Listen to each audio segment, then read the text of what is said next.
Alright, lumag-umpisa po ito ng second quarter. Nagkaroon ng rebound scramble dun sa panig ng San Miguel at natawagan ng loose ball fouls Dorian Peña. Narito ngayon ang bola sa Alaska Aces. Rensy Bajar ang nagkakit ng bola. Will Wilson binigay kay Don Aliado against Miguel Noble. Rivals the pass to Sonny Toss. Oh yes, Sonny Toss. And a great pass coming from Don Aliado. Again, running the triangle system very efficiently. At sa kasalukuyan, Alaska na naman ang nasa nakalalamang at 19-18. Alaska looking to dictate the tempo here with his full court press. At meron silang switching defense in the backcourt. Alalahanin po natin ang dalawang kapunang ito sa pag-uumpisa ng ating Fiesta Conference. Yung nakaraan. Yan ang dalawa sa mga llamado, kumbaga, ay mga favored teams at the start of the Fiesta Conference, but well, they fell short in that particular conference. Of course, that was won by Red Bull. At ang nagtunggali po doon sa finals, Red Bull and Pure Foods, dalawang kinukonsider, inaakalang mga dark horses in the Fiesta Conference. Kaya kinailangan na itong San Miguel at ang Alaska magkaroon ng rethinking of their lineup. At ginawa na po nila ng karampatang lunas sa kanilang inaakala. Well, sabi nga natin sa ating pre-game intro, both these teams rich in championship tradition. In the 80s, it was San Miguel that lorded it over, Grand Slam team yan. And in the 90s, yung Alaska naman, also a Grand Slam team. But falling into hard times, especially in the last conference, when neither team made it to the semifinals. Kaya sabi mo nga, that's the reason why these trades are made. That's right. To try to inject fresh blood, a new spirit behind these two teams and teams involved in negotiating trades. Samantala, Christian Kalanga misses from the outside on a three-point try. And on the rebound play, another loose ball foul, it seems. On Miguel Noble, that's number 4 on Miguel Noble. Dami na kaagad, 4. Already 4 fouls. Si Miguel Noble. Kaaga. Well, si Noble kasi is playing center, and I think he's playing a little bit out of position, but he's there for defensive purposes more than anything else, and that's the reason why he's giving up so many fouls. Ang kalaban niya dito, ayun pa isa. Panlima na yan. Got him on the arm. Inabot po niya yung braso ni Don Aliado. Not a very easy job. Oh yes, and feeling kasi ni Don Aliado that he's got Miguel Noble's number. Now, Noble came from Alaska, so medyo nagkakaintindihan yung dalawa. And Alaska, realizing kung no deficiency ni Miguel Noble, he's really attacking his defense. Si Aliado already with 8 points has not been replaced in this game from the start. That's right. Siya na lang ang original dyan as starting unit ng Alaska in this game. And as expected, Miguel Noble is recalled to the bench after he picked up his 5th personal foul in that last play, then sent Aliado to the line. At bumalik na po si Danny Ildefonso sa panig ng San Miguel. This is the second minute of the second quarter. At ito po ang ating unang araw, first day of the All-Filipino Conference, or the Philippine Cup as it is called. Triple team on Danny Ildefonso, naagawan ni Willie Wilson.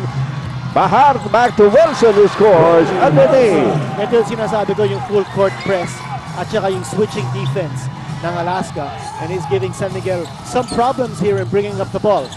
Samantala, Wesley Gonzalez underneath with a reverse layup. Specialty of the house yan. Wesley, the Wild Wild West Gonzalez. First 2 points as a San Miguel player. Right out of Nathan to Willie Wilson. Alam mo, ito si Wesley is a very exciting player. I think he'll do very well in the San Miguel Beer uniform. Oh yeah. Willie Wilson. What hustle Wilson is showing tonight. Nice pass to Sonny Toss. Pero merong sumabit kay Sonny. At tinatawagan na foul. Every Villanueva calls it on Daniel Ildefonso. First personal on Danny I. At ang Alaska po, nakalalamang na ngayon ng 5 at 25-20. And Don Aliado is being recalled to the bench for the first time. Well, as soon as the sub is allowed by the table officials, looks like Eddie Laura is checking in. Eddie Laura nag-stretch doon. Samantala mga kaibigan, narito po ang ating Jacob Slam Dunk. You see that here as Danny Siegel slams it home. The Slam Dunk brought to you by Jacob. Okay, kabataan. Okay, si Santos now slides over to the number 5 position with Donald Yalo sitting on the bench. Yan ang interchangeability ng mga players, the versatility of the players. That's something very, very important, especially in the pro game. It's a game of adjustments, and you're seeing a lot of adjustments on the floor here in terms of players moving from one position to the other, trying to draw the mismatch. At saka siguro, ganito, medyo in-experimentohan din at sinusubukan ng mga coaches yung kanilang iba't ibang mga formula, kombinasyon, diba? Dahil may mga bago silang players. Kaya maaasahan natin mga kaibigan na magkakaroon ng kakaibang mga galaw o paggalaw sa loob ng hardcourt sa mga kupunan dito sa PBA ngayon. Still a 6-point lead for Alaska, 26-20. Willie Wilson, binigay kay Sunny Toss, libre. Pero malakas ang tira. Dalawa, si Dorian Peña at si Daniel Defonso. Sinasabi natin hindi nagkaamo yan. Ito si Eddie Laure. Oh, nice pass inside. The Sunny Toss on a one-hander. Oh, pasok yun. And he's got a free throw coming up. Alam mo, itong pag-usok ngayon sa basketball, ano ha? Yung mga chest bumping. Oo, nakashoot ka na, bubulbihin ka ng mga kakampi mo. Oh, tira mo. Oh, ayan. Oh. Yun. Naku, tinamaan pa ng forearm. Eto, ang lakas talaga nitong si Sunny Toss, no ha? Alright, 8:30 remaining in the second quarter. 8-point lead by Alaska. We have a timeout.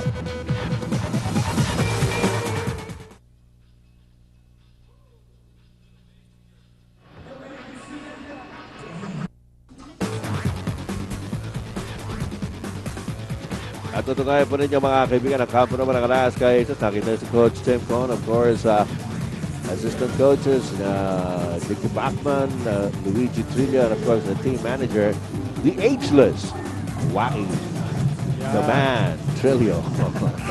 Incidentally, of course, alam na po natin itong Alaska is missing a player from last conference, si Rich Alvarez. Who has been traded to Red Bull. At ang nakuha naman ng Alaska, he is the first-round draft choice of Red Bull in the year, in this year. Dalawa, 2006 and 2007. Parehong first-round draft choices yun. Bigat, ano? Bigat na.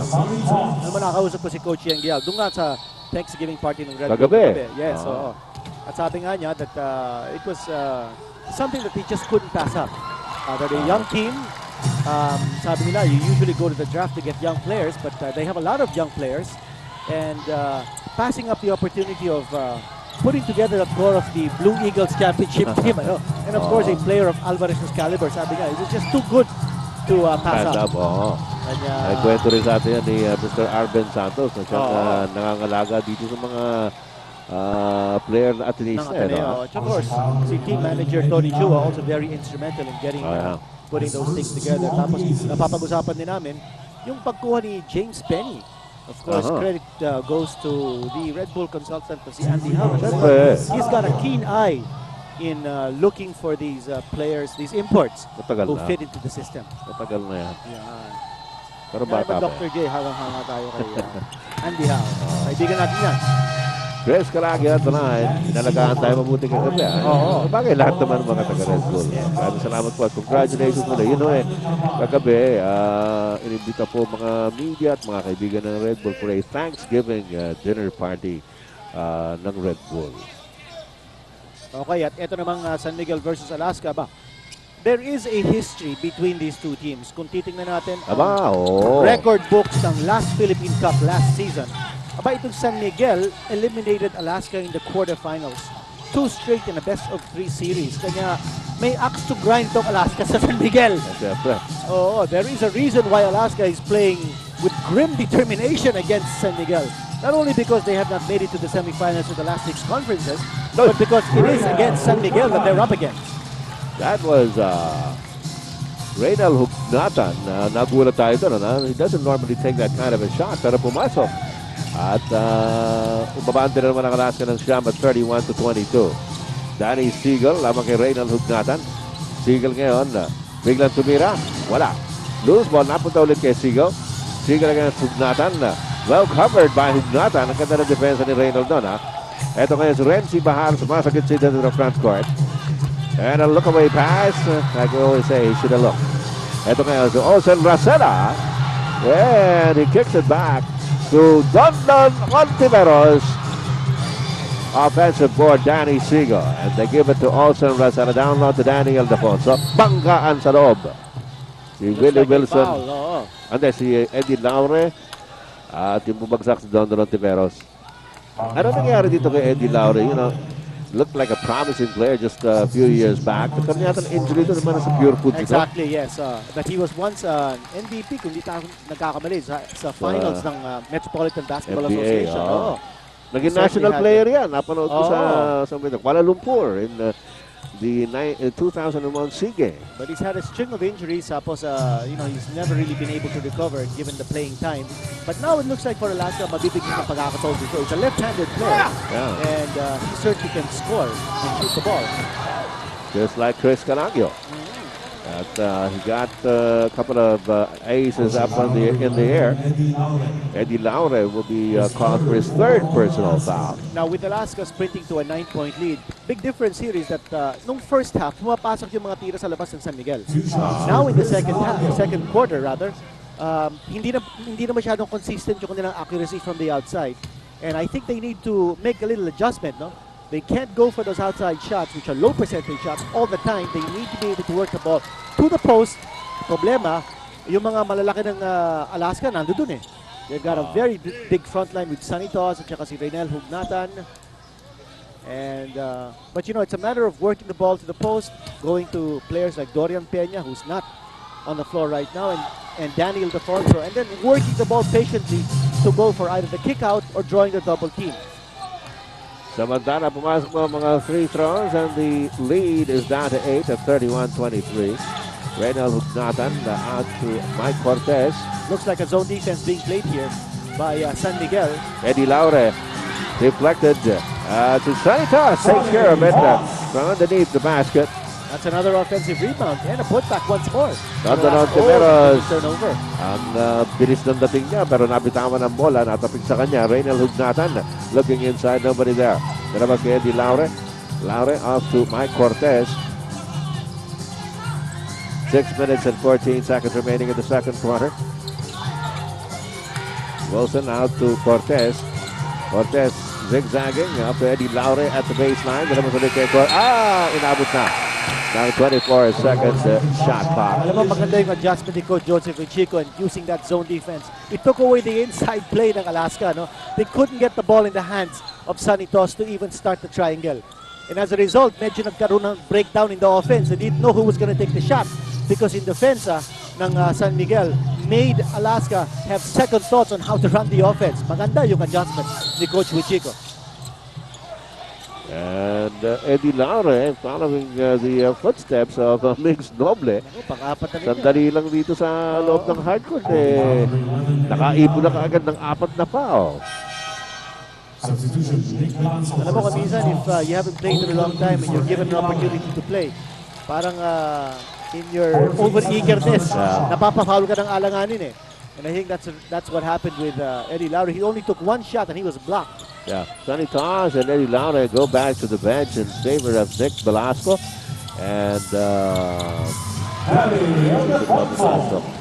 as Daniel Defonso scores, Tony De La Cruz. Yun, yes. Pumasok ulit si Tony De La Cruz. Yung outside shot ni Daniel Defonso, pumasok yun. And again, that has been the bread and butter of San Miguel. Yung kanilang outside shooting. Willie Wilson having some problems. Nick Velasco to the rescue. Out to Mike Cortez. Cortez looking at the basket. Cross-court pass to Tony De La Cruz for the open shot. That's a three-pointer. Wala. And high up for the rebound, Chris Calagio. Binigay kay Austin Racela. Racela to the front court. Sinil over to Mike Cortez. Back to Chris Calagio. Calagio inside the paint. Nakandarapan. Wala na bullet to Danny Siegel. Siegel up in the air.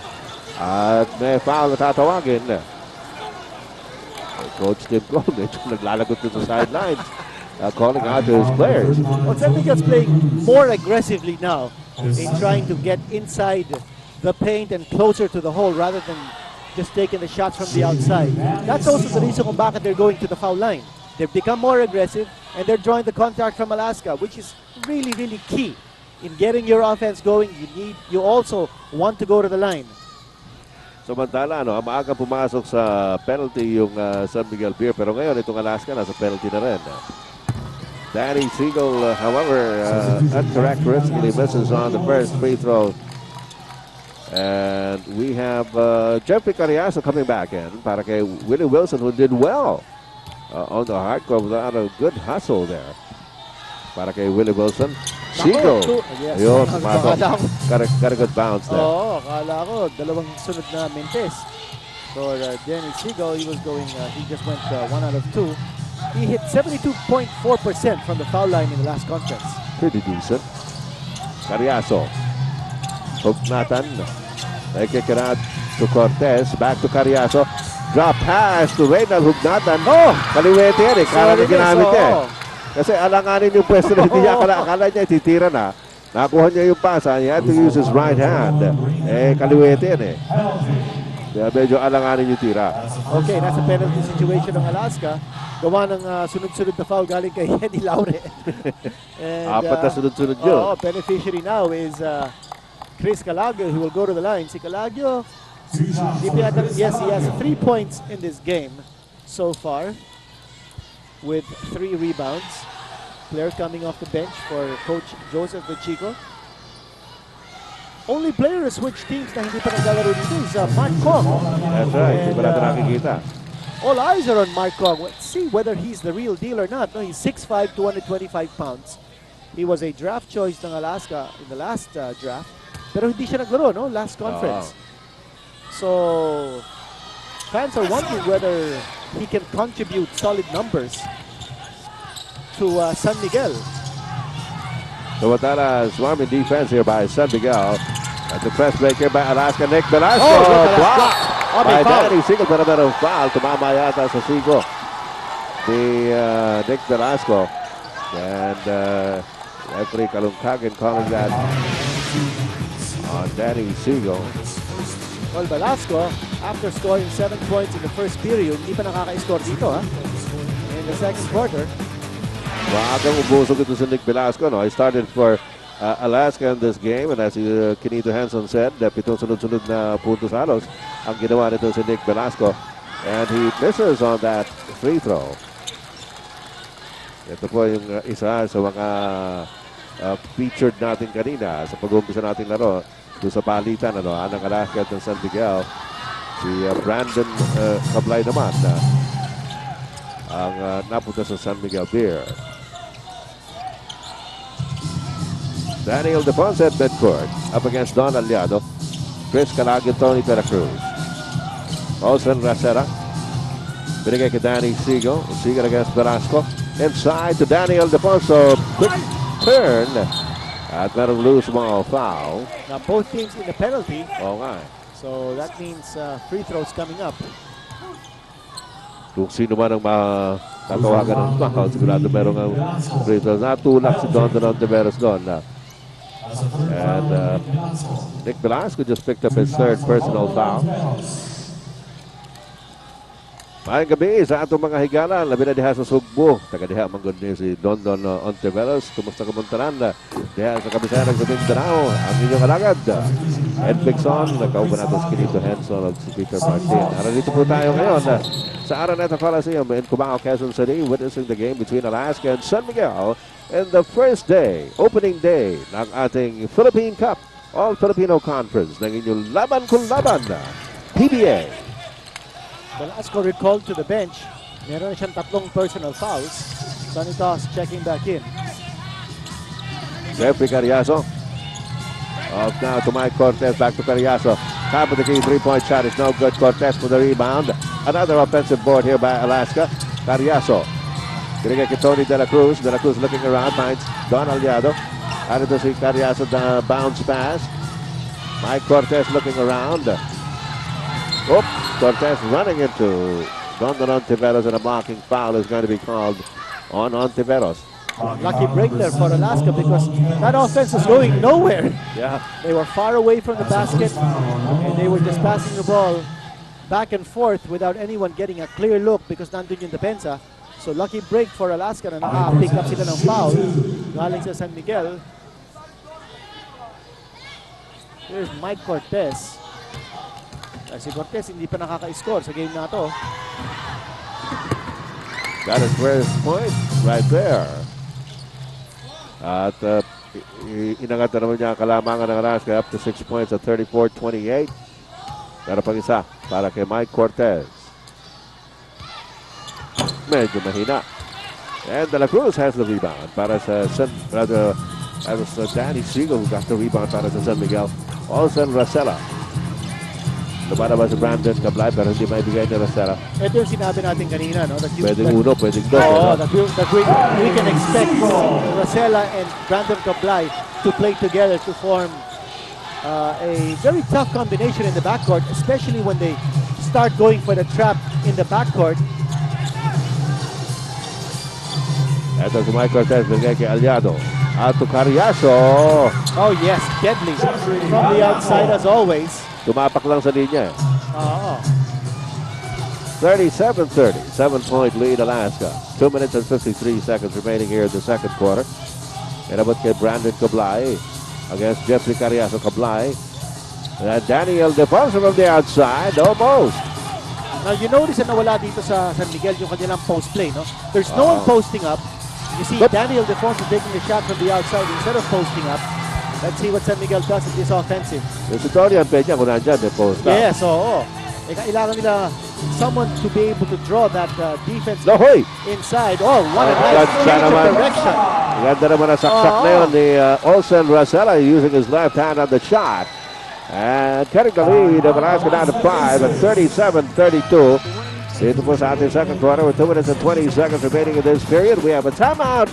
We'll be right back.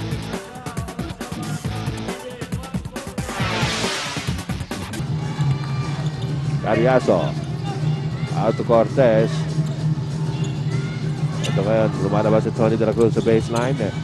And the kick out to Mike Cortez with the open shot. Oh, nothing but net that time for Mike Cortez. Nice movement around the perimeter for Alaska.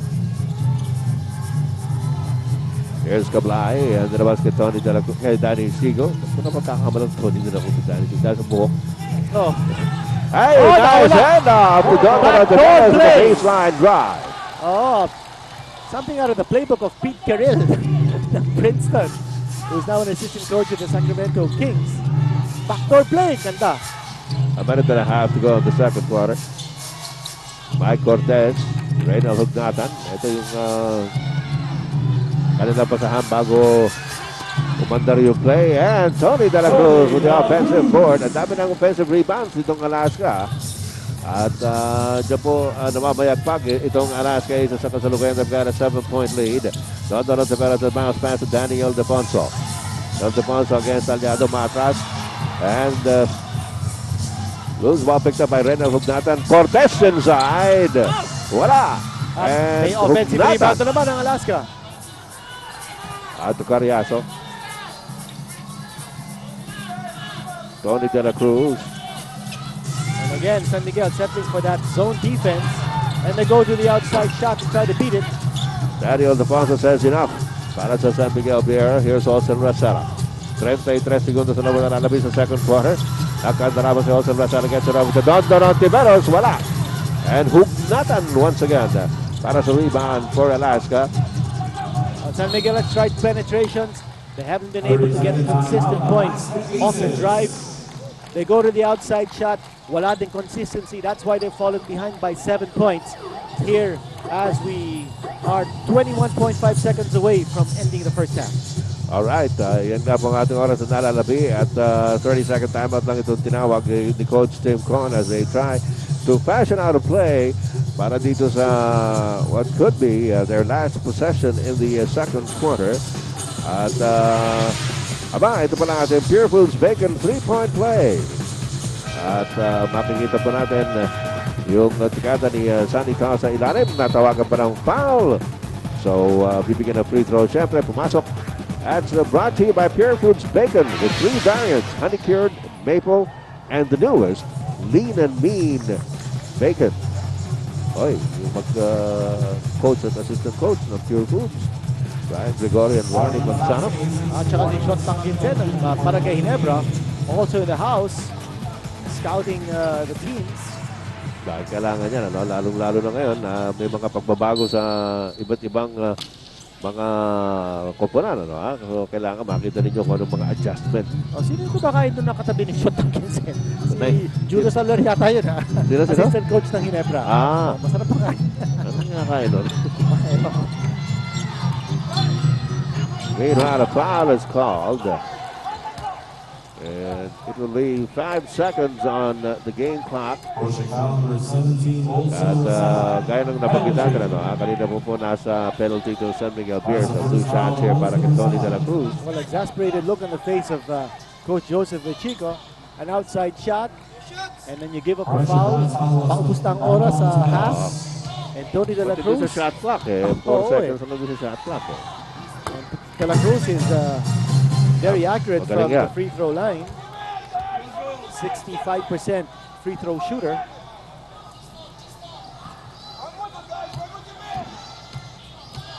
Yan si Binky Favis. Also looking at the performance of both these teams on the floor. Favis, of course, coached Coca-Cola to victory earlier in the game, earlier this evening. Brandon Tablay from the outside misses the shot. At sa pagtatapos po ng ating first half, lamang ang Alaska Aces ng Siam over San Miguel Beer at 43-34 in a very interesting match here. At nga po, medyo parang namamalikmata kayo, parang iba ang suot ng mga uniform. Balikan natin ang ating kasama si Peter Martin. Thank you. I'm with Nick Velasco in an Alaska Aces uniform. Guys, baka hindi pa kayo sanay. Pero ako, dapat masanay na tayo. No? 8 points and 3 rebounds. You think you've adjusted to the triangle already? I wouldn't say that yet. I still got a lot to learn. I'm still trying to get a rhythm with the team. The 2 practice games we played were pretty good. And this is like totally different. So the real game is totally different. We'll see what happens in the second half. You think you have something to prove against your former team, the San Miguel Beermen? Not really, no. I mean, I'm just trying to play hard. That's my main thing. My expectations aren't too high. I'm just trying to play hard, and I know if I play hard, good things will happen. Thank you very much. Good luck in the second half. Back to you guys. Alright, yan po si Nick Velasco. Sabi nga ni Peter Martin, iba na po ang suot na uniforme. Kaya po talaga nakapalitan. Si Brandon Tablay naman, naka San Miguel Beer uniform. Ating score update, sir. Handang sa inyo ng Gold Eagle Beer. Sir, pangkondisyon sa